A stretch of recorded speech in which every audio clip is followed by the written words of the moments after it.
우리 하나님 말씀 보도록 하겠습니다. 하나님 말씀 신약 성경 베드로전서 4장입니다.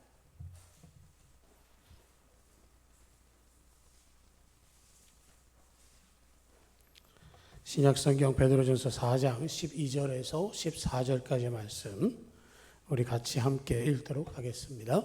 베드로전서 4장 12절에서 14절까지입니다.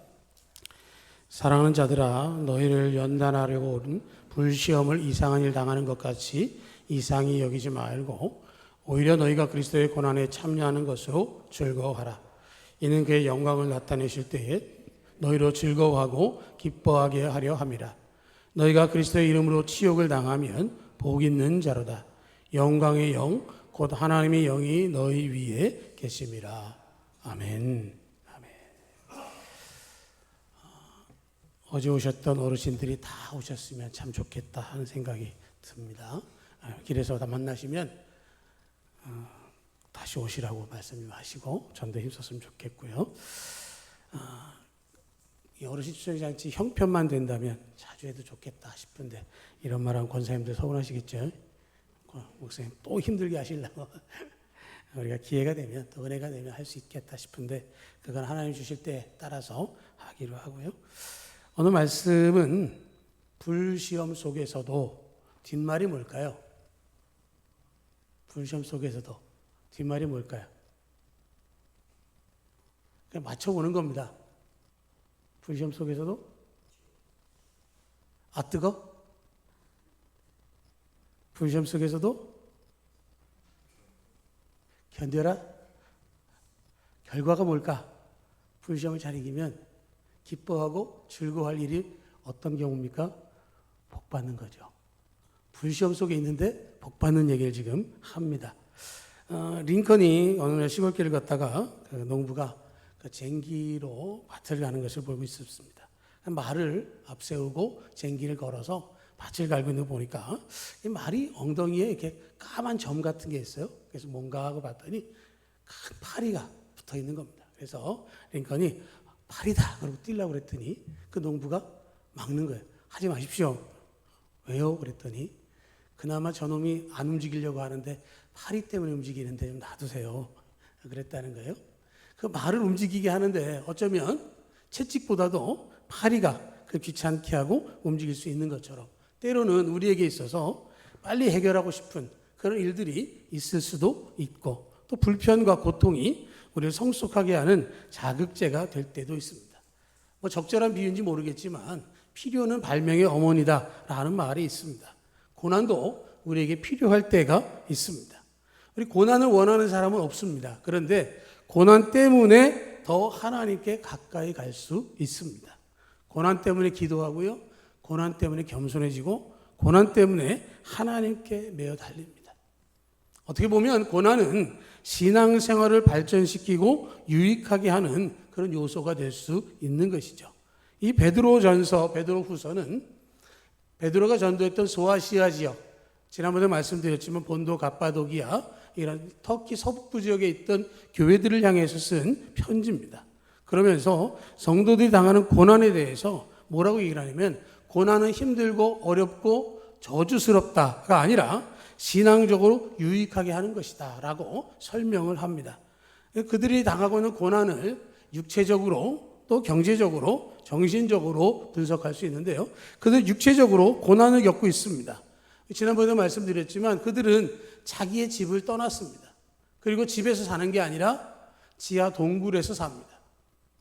터키 사람들은 데린구유라고 하는 지하 8층에 이르는 큰 그 동굴에서 생활했고요. 로마에 있는 사람들은 카타콤이라고 하는 지하 묘지와 예배 처소가 혼재되어 있는 지하에서 생활을 할 수밖에 없었습니다. 가족과 함께 일과를 마치면 안락한 집에서 쉬는 게 아니라 사람들의 눈을 피해서 불편한 삶을 살았고요. 경제적으로도 어려웠습니다. 자기의 직업을 제대로 유지할 수가 없는 것이죠. 아무도 알지 못하는 곳에 와서 생활을 하다 보니까 먹고 사는 일이 어렵습니다. 나 하나 먹고 사는 거 어려운 것은 할만하죠. 그런데 누가 굶고 있으면 어렵습니까? 남편이나 혹은 아내가 혹은 자녀가 우리 부모님이 굶게 되면 그것 때문에 마음이 아프고 힘들죠. 경제적으로 고난을 겪게 되어 있는 것이고요. 그 일을 먼 곳에 떠난 그들은 너무도 어렵게 지나는 것이고요. 세 번째로는 정신적인 고난입니다. 언제 로마 군인들이 나타나서 자기들을 잡아갈지 모른다는 불안이 있습니다. 함께 예배하고 함께 교제하지만 언제 저 사람이 배신해서 나를 고발해서 잡혀가게 할지 모른다라고 하는 불안이 있고요. 긴장 가운데서 살아가는 겁니다.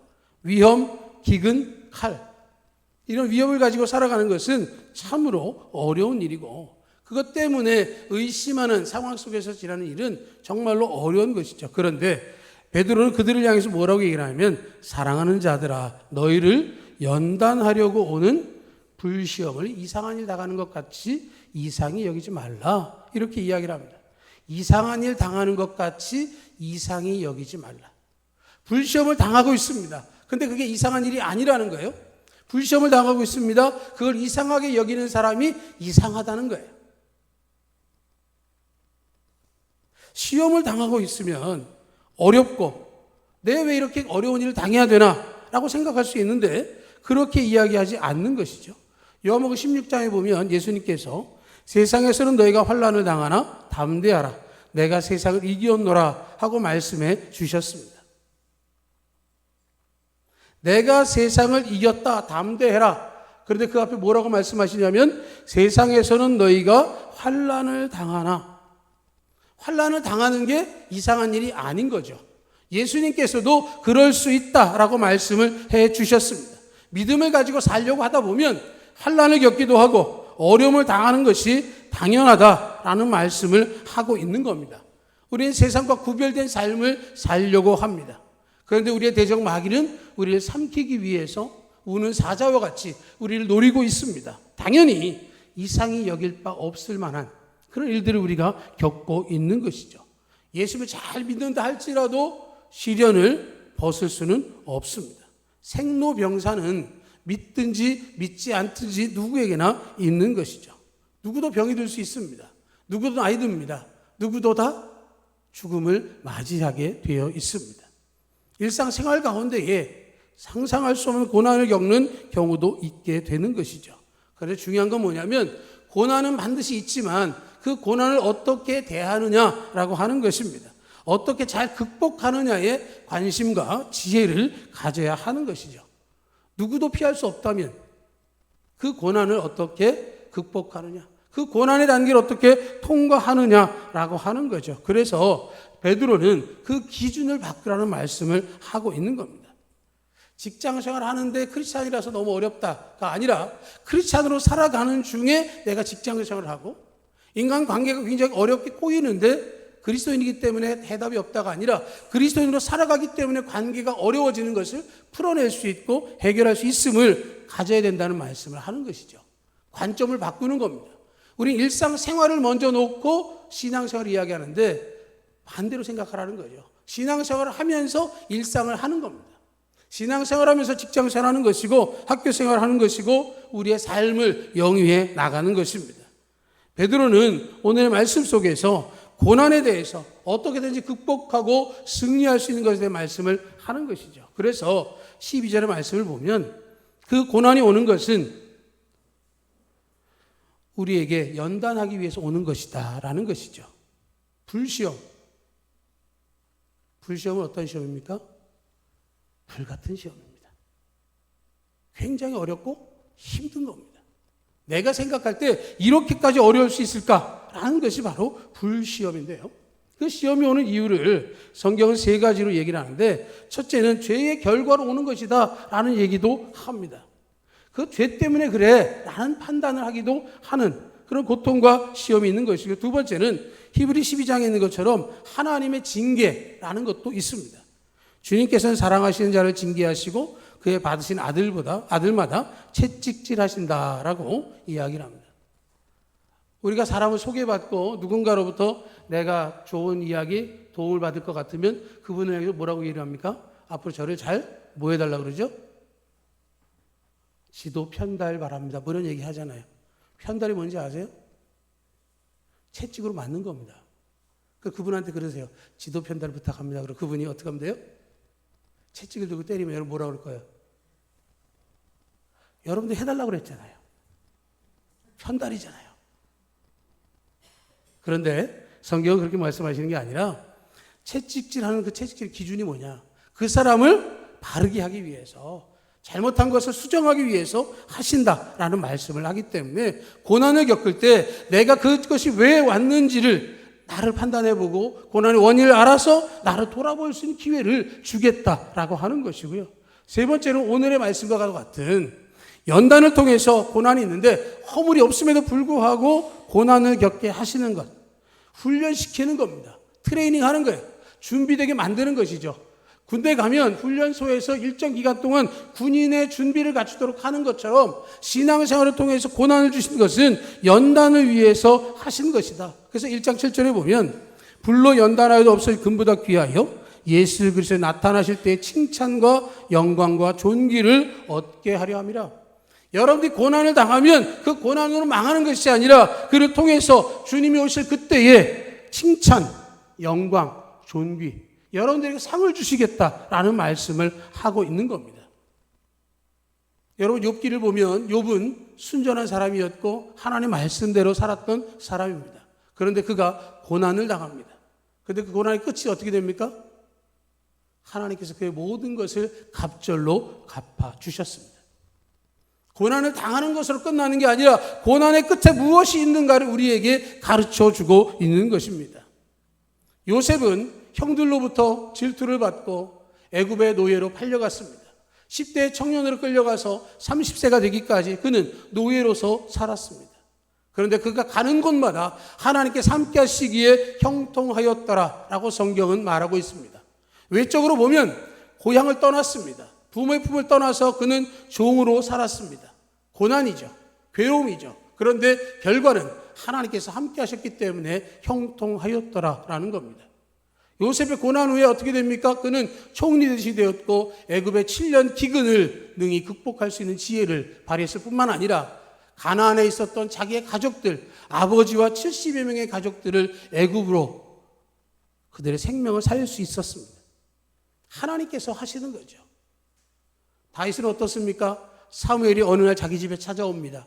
들에서 양을 치고 있는데 다른 7 형들은 이미 잔치자리에 가 있고 자기는 부름도 받지 못했는데 자기를 불러드립니다. 그리고 8명 가운데 막내인 자기에게 사무엘 선지자가 기름을 붓습니다. 그리고 네가 이스라엘의 왕이다 그럽니다. 바로 왕이 됐습니까? 아닙니다. 다윗은 왕이 되기 전에 전쟁도 겪었고요. 인간적으로 보면 자기의 장인어른이 되는 사울로부터 수없는 위협과 목숨이 걸린 그런 위기를 겪기도 했습니다.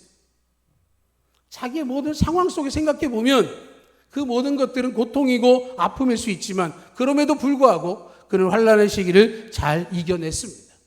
그는 하나님께 감사하고 성군으로서 이스라엘을 다스릴 수 있었습니다. 예수 믿는 우리에게 형벌로서의 고난은 없습니다. 이미 예수님께서 십자가에 다 그 값을 치러 주셨습니다. 그러나 연단은 있습니다. 삶의 순간순간마다 우리가 겪어야 되는 훈련의 과정들이 있습니다.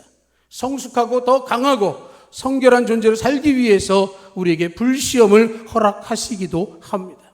그렇기 때문에 시험을 당할 때의 원망 불평이 아니라 믿음으로 주님의 말씀을 의지해서 능히 이길 수 있어야 하는 것이고, 고난을 만나면 인간적으로 피하고 싶지만 피하는 것이 아니라 극복해낼 것을 말씀하고 있는 것이죠.